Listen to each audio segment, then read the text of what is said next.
Which leads all roads to really the only solution being some kind of deal. Absolutely. That's why the best thing to do is a deal with the military containment of Israel. That's the deal. The problem you have with such a deal, if when you're going into that deal, is the enemy know that you don't really have a plan B.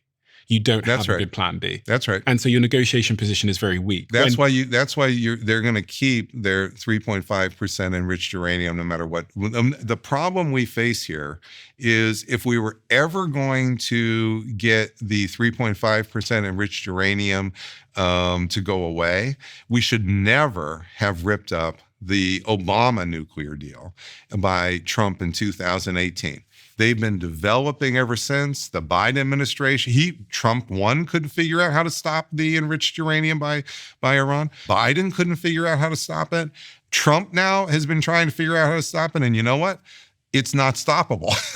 It's not stoppable short of these options I'm laying out. There's no way to get that material without ground forces, Stephen. And you're not going to send those ground forces in, just 1,000 guys to be at some postage stamp of an area for a month or two, trying to find that enriched uranium. This is just not realistic. I think it's going to be a bigger option. I think it's clear to me, I do this podcast and ask these questions and have people on because I'm actually really trying to find answers for myself. And I think if I've arrived at any conclusion from everything I've learned over the last couple of weeks, it's that I think Trump made a really big mistake.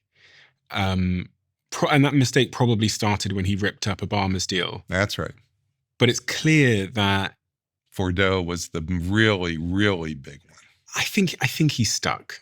He is stuck. I think he's stuck. And I think he's facing several bad options going forward. So I really have no idea what's going to happen. And what you will also watch, Stephen, so back to politics here, is Trump right now, it's not just Pape anymore who's saying he's lost control, he's losing power. The world is saying that. And this is going to start to become, the Republican Party is going to say that.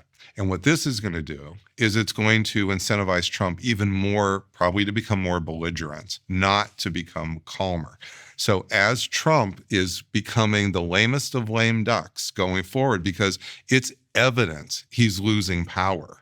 And as he loses power here on the international scene, this will mean he will lose power domestically as well. And we'll never go to zero, but it will be a slow decline. This is where the real sort of future is here, why this is not simply a steady state now. This is why I won't make a prediction of what's going to happen in September. We are not at a steady state. It is an unstable balance here between 3 and 4. 3 and 4. What do you think happens with Europe? I feel like Europe aren't on either side of your scale here. You've got Iran, Russia, and China on one end of the scale. You've got the US on the other. Europe and NATO. What happens? Are they going to form their own alliance? NATO is, for all practical purposes, dead. We're just writing its obituary. It's a body in the morgue already. Most people don't think that NATO is a political alliance. NATO is much more than that. If there's an Article 5, what that means, Stephen, is there's a military operation with an American general at the top. And with Article 5, the American general tells the other countries' militaries, including their nuclear weapons, what to do. Now, if you're Britain and you have nuclear weapons, or even if besides the nuclear weapons, if you're Germany, you don't have them, are you going to follow General Kane's orders on anything at this point? I don't think so. So Article 5 is the document that all the NATO countries have signed? No, it's the part of the NATO treaty which says if there's a NATO operations like in Afghanistan, it's American general who orders all the other countries' militaries what to. It's a hierarchy. So it's not a collection where the countries get together and they have these big cooperative decisions. No, the Americans run the plan. They are the ones who organize the military operation. They run the plan, and they just assign the other countries' roles the way they would the Army, the Navy, and the Air Force inside of the Pentagon. What I'm saying is what you just saw with Iran is such a horrible catastrophic failure within just weeks. The idea that any Europeans are going to follow the orders of an American general, and I don't even think this is going to be just under Donald Trump. I mean, I think for years, I think this is just laughable. Trump was quite angry and scathing with his words about NATO.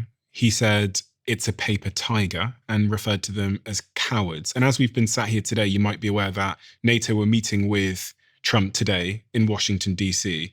And the NATO Secretary General Mark Rutte said when it came time to provide the logistical and other support to the United States needed in Iran, some allies were a bit slow, to say the least. In fairness, they were a bit surprised. To maintain the element of surprise for the initial strikes, President Trump opted not to inform us ahead of time. But what I see when I look across Europe today is allies providing a massive amount of support. Nearly without exception, allies are doing everything the United States is asking. They have heard and are responding to President Trump's request. So it sounds a little bit like an apology tour coming from NATO. And the German Chancellor has also made a comment saying that they do not want to split NATO. And well, they don't want American troops to leave the European continent because that provides some deterrent to Russia. That's what you're hearing there.